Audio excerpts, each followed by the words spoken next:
Right, and I've seen you grow. You started with a very boring business, but if somebody is just getting started, how do they get to figure out how do they pick a sweaty startup that's right for them? Yeah, so I think the chapter 4 of the book, it's kind of an opportunity selection criteria, and I go through how to pick an idea, how to assess an idea, and how to figure out if it's going to be profitable. But a good starting point is the most visited part of my website is a list of 200 plus business ideas. You've probably seen it, but you can go to sweatystartup.com/ideas and you can view 300 plus business ideas. That is mostly moving something, repairing something, cleaning something, or building something, basically. Right. And if you do those boring things, you can bootstrap them. You don't have to raise capital. You don't have to have a bunch of partners, and you can be cash flow positive very early on in the journey. So I highly recommend that for people who are not, world-class networkers or, already wealthy or have already built a big business before. And should they start with their credit cards, or, should they ask money from their parents, from their family and friends, and then should they go about it? I think you should trade your time for money at the beginning. Nobody wants to hear that, but go find a way to make $25 an hour or $50 an hour or $100 an hour for your time. Yeah. And when you can do that and you get too busy to go sell new work and you've got a lot of work, then you make a hire.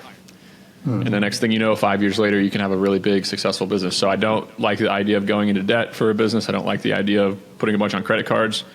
Go find customers, do guerrilla marketing, trade your time for money, help them solve problems, make cash flow, and then grow your business from there. And you also make a point that most people should not be entrepreneurs. So why is that like an important warning for them? So yeah, 5 years ago, I thought everybody should be an entrepreneur. Right. I was screaming on the top of the mountains that, hey, the only way to get really wealthy is to be an entrepreneur. And that's kind of true. Like the only way to get truly wealthy is to have equity in a business. Right. But it's really freaking hard, man. All the problems come to you. All the decision making comes to you. You are the only one accountable for putting food on the table for your family. And unfortunately, most people are not quite, good enough decision makers to do it. Got it. And so would you suggest them to do a job and then you talked about having equity. So is it about investing into stocks is what you're suggesting?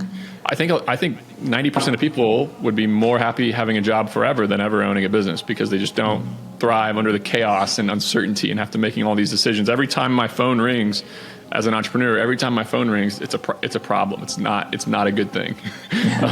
So most people don't love that. Like they like to do their job well. They like to get paid well. They like to have structure. They like to have a clear way to succeed. And then they want to clock out at a certain time and then not worry about work and go about their life.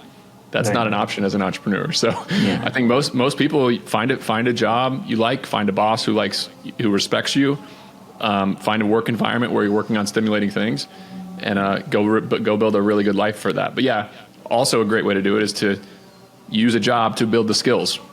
Yeah.